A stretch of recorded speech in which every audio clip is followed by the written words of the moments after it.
لقد كان لكم في رسول الله أسوة حسنة لمن كان يرجو الله واليوم الآخر وذكر الله كثيرا.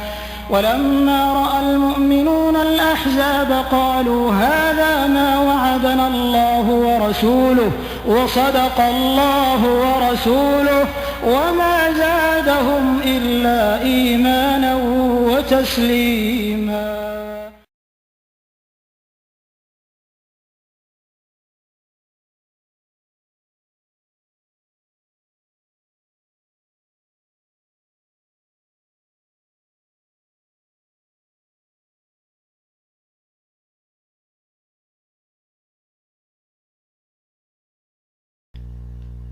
When the Muslims had migrated to Medina, the Prophet ﷺ had made treaties with the Jewish tribes of the city, treaties which ensured their mutual rights and protection. In the years since the Battle of Badr, one of these tribes, Bani Qaynuqa, broke the treaty by declaring war on the Muslims, and another, Banu Nadir, broke it by attempting to assassinate the Prophet ﷺ. Only one of these tribes, Banu Qurayda, still abided by their treaty with the Muslims. In the years following the Battle of Uhud, the Quraysh in Mecca and the Jewish tribes who had broken the treaty with the Prophet ﷺ, now concentrated in Khaybar, made an alliance called the Ahzab, the Confederates, to launch a full assault on Medina. In the 5th year of the Hijrah, an army of 10,000 men marched towards Medina, an army larger than the entire population of the city. As the Prophet ﷺ consulted with his companions about how best to defend the city, the Persian companion, Salman al-Farisi radiallahu anh, suggested digging a trench around the city. This technique was not something known to the Arabs at the time. Medina was suited for such a tactic. To the east and west lay natural fortifications of the volcanic tracts of Waqim and Wabara. In the south, the orchards and Banu Qurayda, bound by their treaty to protect the Muslims, were the keys to the southern defense. The only vulnerable area was to the north. The Prophet ﷺ and his companions began work to dig a trench here, near the mountain of Salah. The Prophet ﷺ supervised the digging of the trench at Dubab, in the place where Masjid Rayah, the Masjid of the Banner, sits today. Always humble and modest, the Prophet ﷺ also shared in the manual labor of digging the trench, a further inspiration to his companions. At one point during the digging of the trench, the Muslims were unable to break apart a rock. They called the Prophet ﷺ, who arrived, took a pickaxe, and struck the rock. A light flashed, illuminating all of Medina, and the Prophet ﷺ said, Allahu Akbar, God is great. He struck 2 more times, each followed by 2 more flashes of light, and the rock was shattered into dust. The Prophet ﷺ told his companions that with each flash of light, he had seen the palaces of the Persians, the Byzantines, and the Yemenis, with the angel Jibreel giving the news that the Muslims would overcome them. As the Prophet ﷺ was digging the trench once, one of his companions, Jabir ibn Abdullah radiallahu anh, saw that he was hungry. He went home, where he found a small amount of barley and a small goat. He slaughtered the goat and prepared it to be cooked. Jabir then went to the Prophet ﷺ and invited him to be his guest, along with 1 or 2 of his companions. The Prophet ﷺ turned to his companions, hundreds and hundreds of them, and invited them all. He told Jabir to tell his wife not to take the pot off the fire or the bread out of the oven until he arrived. Jabir was quite embarrassed, knowing full well that he had just enough food to feed only a handful of people, but he followed the Prophet's instruction.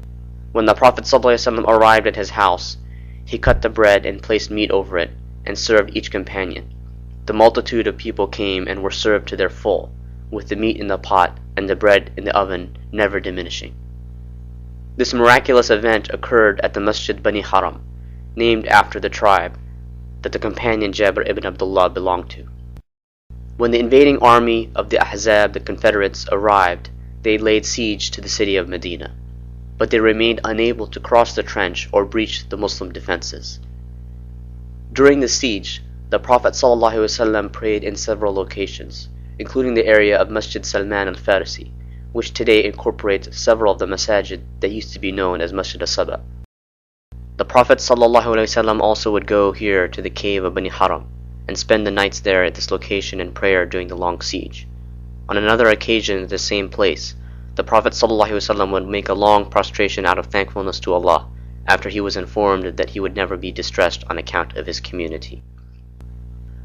As several days had passed since the siege began, with no progress, the leaders of the Confederates approached the tribe of Banu Qurayda for assistance. The leaders of Banu Qurayda, after some initial resistance, unilaterally broke their treaty with the Muslims and moved over to the camp of the Confederates. A new southern front to the siege began, with Banu Qurayda attempting an attack on the women and children in the city. The treachery of Banu Qurayda had made the Muslims extremely vulnerable, and the situation was dire, with their very homes and families under direct threat. The Prophet ﷺ, as always, remained firm in complete trust in Allah, and from his tent prayed for the relief and victory of the Muslims. On a Wednesday, between the Dhuhr and Asr prayer, the angel Jibreel came to the Prophet ﷺ and informed him that his prayer was answered, and that the Muslims would be given victory. Henceforth, this location would mark the spot of Masjid al-Fath, the Masjid of Victory. Like all the places the Prophet ﷺ prayed, the companions of the Prophet ﷺ would often like to pray at these locations themselves.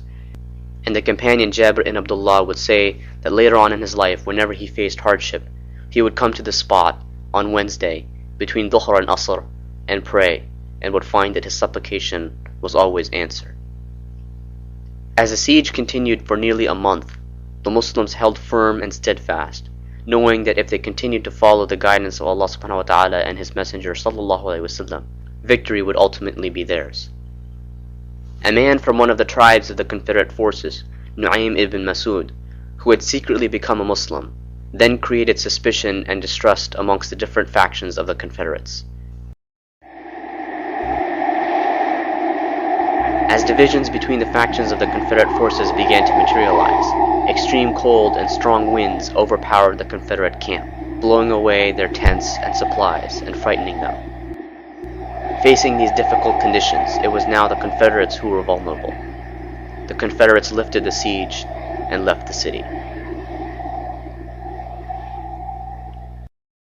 يا أيها الذين آمنوا اذكروا نعمة الله عليكم إذ جاءتكم جنود فأرسلنا عليهم ريحا وجنودا لم تروها وكان الله بما تعملون بصيرا. By the grace of Allah, the Muslims had been saved.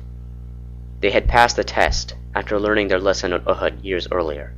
With the small Muslim state in Medina increasingly consolidated, the Prophet ﷺ would now seek to ensure that the message of Islam could be peacefully preached and practiced beyond the borders of Medina and throughout the land.